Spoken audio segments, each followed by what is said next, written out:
Bonjour à tous, bienvenue à Focus Catholique. Qui sont les moines? Que font-ils? Comment vivent-ils? Élément de réponse dans cette émission qui nous plonge dans le quotidien des cisterciens de l'abbaye Notre-Dame de Nazareth à Rougemont, dans le diocèse de Saint-Hyacinthe au Québec. Cette abbaye, fondée en 1932, est habitée aujourd'hui par une douzaine de moines que nous avons suivis dans leurs offices, dans leur travail et dans leur temps libre.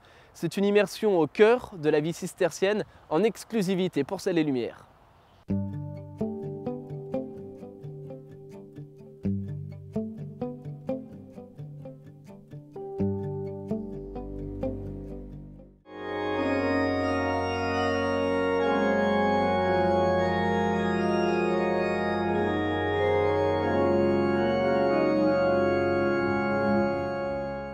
Qu'est-ce qui distingue les cisterciens? Évidemment, des communautés apostoliques, il y a le fait que nous vivons de la règle de Saint Benoît, et donc que nous sommes cloîtrés, que nous faisons 3 vœux qui remontent à 1600 ans, donc au temps de Saint Benoît, le vœu d'obéissance comme l'ensemble des religieux, mais pas de vœu de pauvreté ni de vœu de chasteté. À la place, nous, on avait, dès le VIe siècle, utilisé les vœux de conversion des mœurs et stabilité. Stabilité dans un lieu physique, géographique, d'où le fait que nous sommes cloîtrés, parce que ce vœu, cet aspect bien physique de notre manière de vivre, voulait nous conduire à une stabilité intérieure. La conversion de mœurs, ou conversatio morum, conversation de la manière de vivre, était qu'on décidait de laisser notre manière de vivre, celle que nous avions dans le monde, pour adopter une manière de vivre beaucoup plus radicale, qui disait davantage Dieu.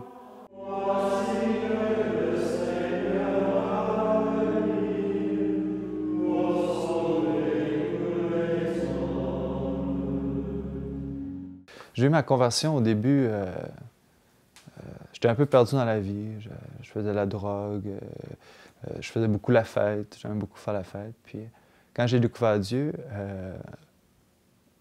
j'étais dans ma chambre, dans la prière, puis un peu à la Saint-Paul ou Saint-Pierre qui voit le regard de Jésus, ou le jeune homme riche. J'ai eu une grande conversion comme ça. Puis après ça, je suis retombé dans mes faiblesses, dans mes limites. J'ai fait des choses encore pires qu'avant, puis tout ça. C'est une grande grâce. C'est difficile à comprendre pour ça, mais c'est une grande grâce de comprendre à quel point le péché, c'est seulement un tremplin pour Dieu. À quel point que le cœur qui pleure ses fautes, le cœur qui est vrai avec Dieu, qui est dans la vérité. Puis c'est ça m'a appris que Dieu m'aimait comme avant. J'avais tellement peur de perdre mes amis parce que c'était la seule relation que je connaissais.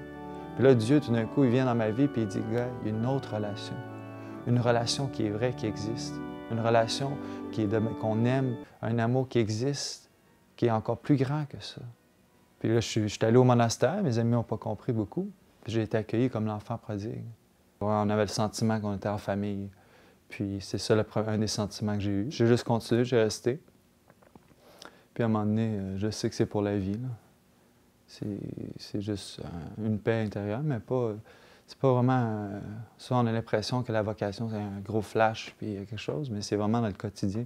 C'est juste de trouver Dieu dans le quotidien, puis de ne pas avoir peur de laisser tout pour le chercher dans le quotidien. Fait que moi, je sais que c'est ici, mon quotidien. C'est ici qu'il faut que je le cherche. C'est ici que j'apprends à le découvrir, là.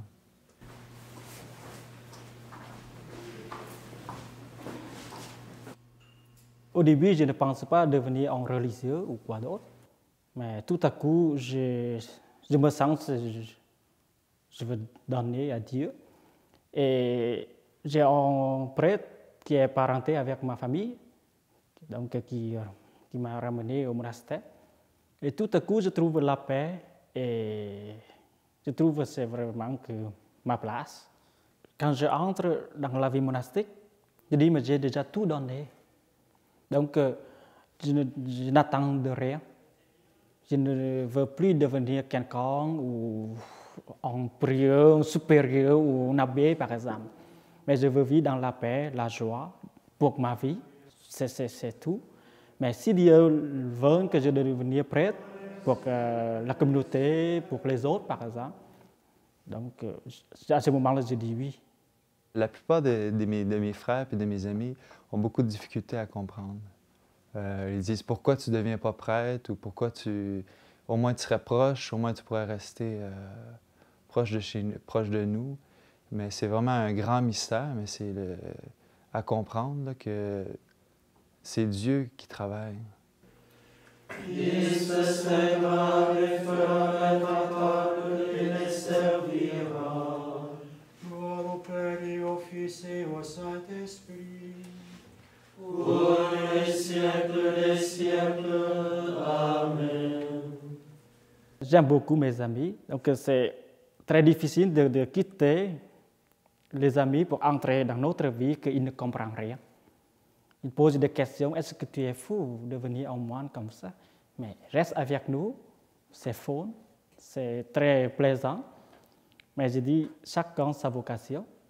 Mais je trouve que c'est bien dans ma vocation. Dans mes relations, souvent avec mes amis, j'essaie de garder la relation encore aujourd'hui. De temps en temps, je les appelle, même s'ils ne m'appellent jamais. Je les comprends.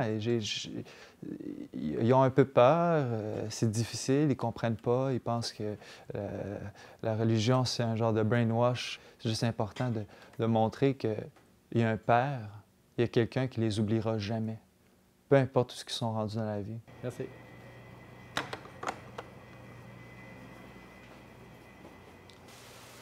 Ça va donner un peu de goût encore. Les gens ne se rendent pas compte, mais notre cœur profond est toujours en prière, au fond. Alors, même si je suis occupé à faire sauter des oignons comme ça, il n'y a rien qui m'empêche, dans mon cœur, de rendre grâce à Dieu, même pour la nourriture qui nous est donnée. Il y a tellement de pays qui n'ont même pas de nourriture. Combien de personnes qui mangent vraiment 3 repas par jour à travers le monde, tu vois? Nous, on est gâtés ici. On a même le choix des restes qu'on va prendre. Alors, on vit ça comme en prière.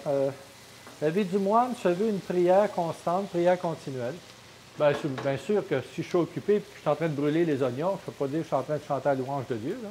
Le moine n'est pas coupé du monde. Le moine se met à l'écart du monde, prend une distance, un recul. Comme dit Jésus, il ne nous demande pas d'être en dehors du monde. Il nous garde au cœur du monde, mais avec cette prise de distance qui nous permet de mieux voir les problèmes, de mieux voir la réalité de ce qui se vit, pour pouvoir apporter un message qui soit porteur de la présence de Dieu. L'abbaye de Rougemont est un monastère particulier car il possède ce qu'on appelle une chambre haute, c'est-à-dire un espace réservé aux jeunes de l'extérieur qui s'interrogent sur la vie monastique. Ici, ils peuvent ainsi suivre les activités des moines au sein même de l'abbaye, mais sans engagement de leur part et à leur propre rythme. Une manière donc de prendre du recul pour discerner et répondre au mieux à l'appel de Dieu. Cette création que nous avons réalisée il y a 3 ans, qu'on appelle la chambre haute, du nom même du Cénacle, donc cette chambre où l'Esprit Saint est descendu sur les apôtres en prière avec Marie. Et donc on s'est dit, nous aussi, on veut vivre ça aussi.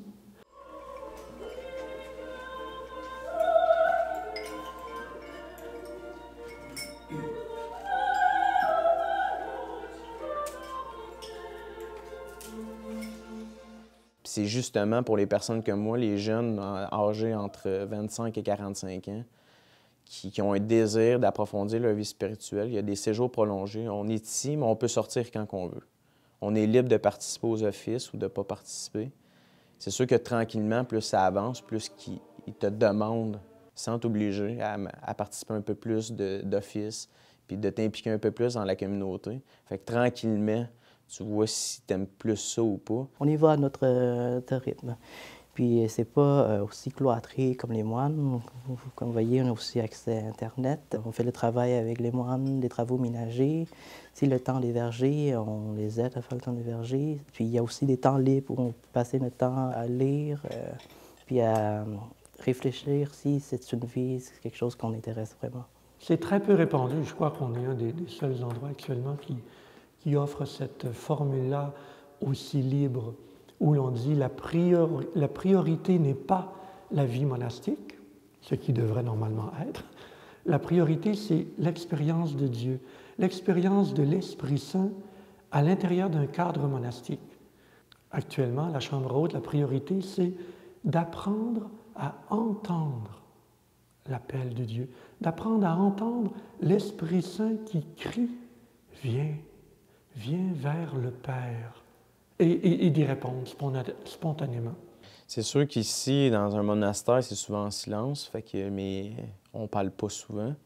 Quand on a des récréations pour parler, ils me parlent, moi, vu que je viens d'arriver, ça fait pas si longtemps que ça, je suis ici. C'est sûr qu'ils s'informent sur ma vie, ils essayent de me connaître, puis moi, j'essaie de les connaître aussi. Chaque moine est différent, mais on s'accepte tous dans notre différence. On n'essaie pas de... La Bible n'essaie pas de former un groupe d'individus tous similaires. On a chacun nos forces, chacun nos faiblesses, puis on a chacun notre vie aussi. C'est pas tous les moines qui sont arrivés en même temps. Fait qu'ils essaient de me connaître, puis moi, j'essaie de les connaître. On parle de la vie en général. Quand on peut parler, puis c'est la récréation, c'est sûr qu'on s'intéresse plus à nos vies qu'on a vécues avant. Là. On n'est pas tout le temps en train de prier, puis on n'est pas tout le temps en train de parler de Dieu non plus. On est des humains aussi. Fait que ça, c'est important de prendre notre humanité puis d'en parler. À chaque fois que je viens ici, j'ai aucun stress, je me sens comme en paix. C'est comme le paradis pour moi ici. Parce que quand je vais ici, je suis comme à l'abri de toutes les menaces à l'extérieur, tout le stress, l'école, le travail. Chaque fois que je suis ici, je suis bien. J'aime ça, prier avec les moines, travailler en communauté avec eux. Parce que ce qui me touche particulièrement à chaque fois que je suis ici, c'est la fraternité que je vois en eux. Puis ici, qu'est-ce que je viens chercher, c'est une stabilité.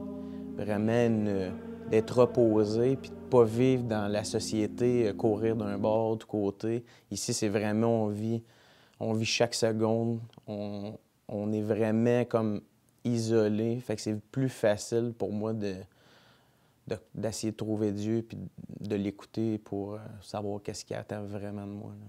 Et bien sûr, le principal, c'est quand je viens ici, c'est que j'essaie de chercher le bon Dieu. Parce que je vois que quand je suis à l'extérieur du monastère, Dieu n'est pas assez présent en moi. Et seulement le fait que je viens ici, je le sens plus présent en moi, je sens des fois Dieu qui me parle.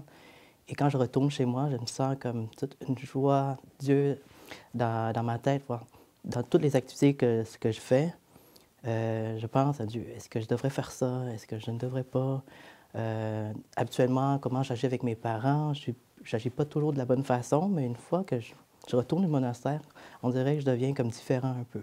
C'est la satisfaction. À chaque fois que je sors d'ici, je me sens meilleur. Puis à chaque fois que je suis ici, je pense pas à l'extérieur. À chaque fois, c'est de moins en moins pire.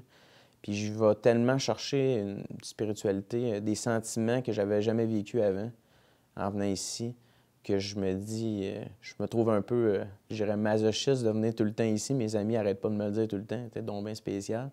Mais je vais chercher quelque chose que j'ai jamais ressenti avant. Je prie beaucoup plus qu'avant.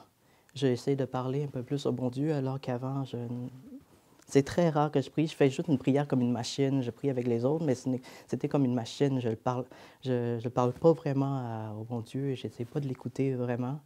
Mais depuis que je suis au monastère, moi, je trouve que c'est différent. Et ça ne dure pas juste au monastère. Après mon retour, je retourne dans la vie quotidienne, je sens que toujours Dieu est envers moi. Et il me dit ce qu'il faut que je fasse, ce qui est bon, ce qui est le mal, je le sens. C'est bizarre comme sensation parce qu'à 4 heures du matin, à une certaine période, je sortais des bars. Fait que là, se lever le matin pour aller prier quand que, normalement j'irais me coucher, c'est un peu spécial comme sensation, mais c'est tellement plus agréable de faire ça. C'est sûr que quand on est jeune, c'est le fun de profiter des bars puis notre jeunesse. Là. Mais quand on a rendu à un certain âge, se lever de bonne heure le matin, c'est quelque chose de... C'est bien pour la santé physique, puis ça paraît sur ma santé de me lever de bonne heure. Fait que je m'encourage en me disant ça, parce que à tous les matins, c'est pas tout le temps facile. Là. Christe eleison, Kyrie eleison. Bénissons le Seigneur. Nous rendons grâce à Dieu.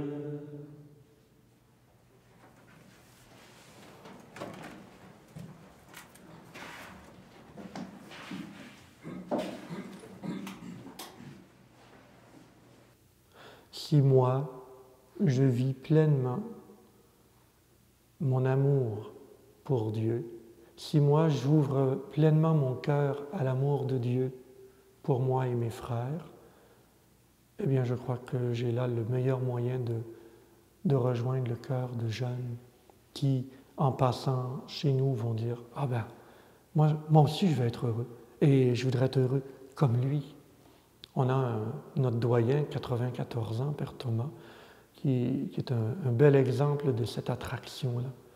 Un moine heureux. Un moine qui a passé plus de 70 ans dans nos murs et qui est toujours heureux et toujours prêt à recommencer, comme si c'était encore la première journée et qui s'émerveille à chaque fois qu'on l'approche. Donc je me dis, oui, ça c'est ce qui peut attirer les vocations. La grosse surprise, c'est que les moines ne sont pas... c'est pas une vie aussi cloîtrée comme je le pensais avant. Les moines, ils peuvent avoir leur loisir, comme ici, ils font une fois par semaine, le dimanche, on regardait les films ensemble, on faisait du théâtre, du chant ensemble. Ça, par contre, j'étais surpris parce que je ne savais pas que les moines, ils ont la chance de s'amuser aussi, pas juste passer leur vie à prier, à être en silence. Qu'est-ce qui est le plus facile? De vivre une vie monastique parce que c'est tellement pas quelque chose qui est demandant. C'est naturel en soi. On équilibre, on fait du travail manuel, mais à 2-3 heures par jour. Le temps de prière, les temps de récréation, les temps de sommeil. C'est tellement apaisant pour le corps humain, on n'est jamais stressé. C'est complètement d'autre chose. C'est ça qui est le plus facile à vivre, c'est qu'on dirait que c'est naturel pour un être humain de vivre une vie monastique.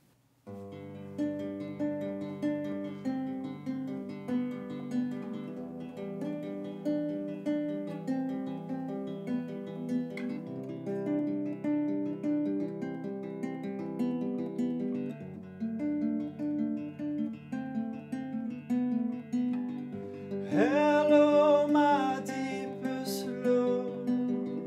Hello, my sweetest friend. Hello, my blossom child.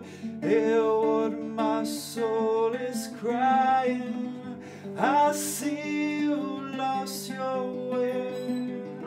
I see your eyes are cold. Your mind is searching gold in all those fancy ways. You carry so much pain in that old heart of yours. You feel a fade away. Where is love? Cannot say. Oh, I wonder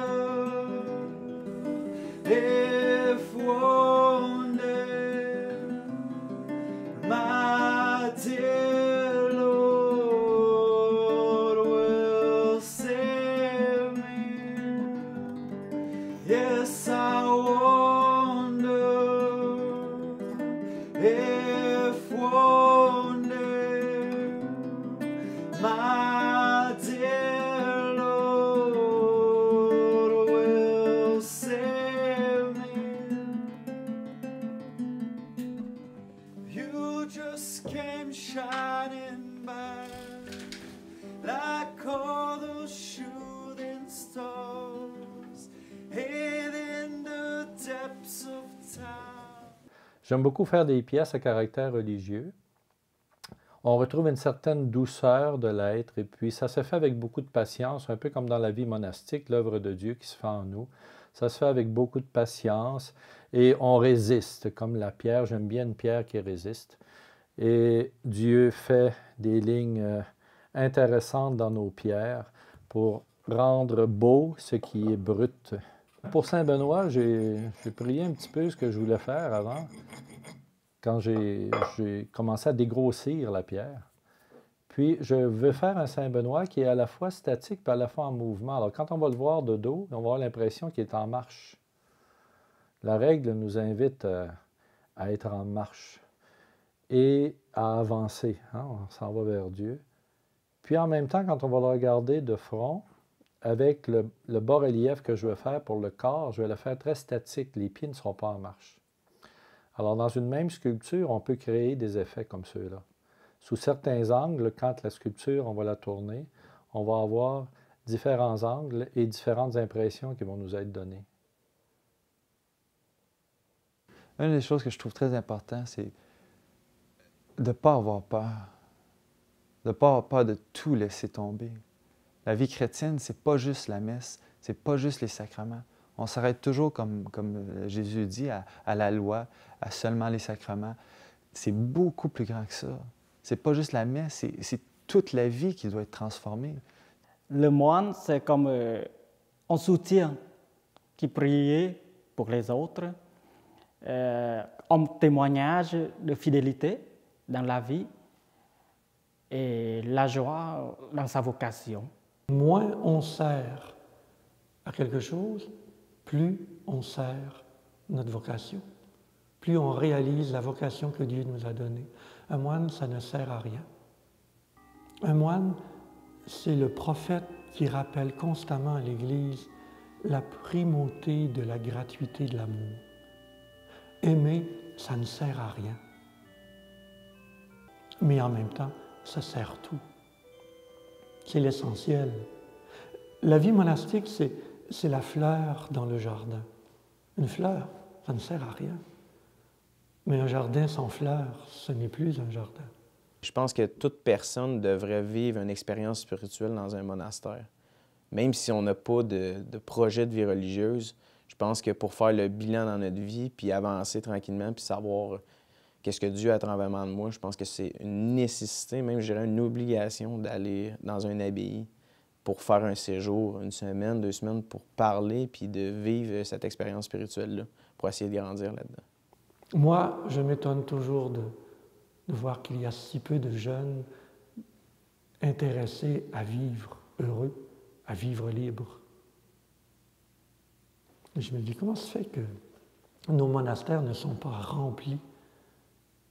Parce que c'est si merveilleux, la vie cistercienne. C'est si beau, c'est si extraordinaire. Mystère, mystère. Pour ne rien préférer à l'amour du Christ, les moines cisterciens se retirent dans la solitude et ne vivent que pour Dieu seul. À travers la simplicité, la prière et le silence, ils vivent de l'Évangile selon la règle de saint Benoît et toujours avec enthousiasme dans un esprit fraternel.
Ah, on est vraiment fou.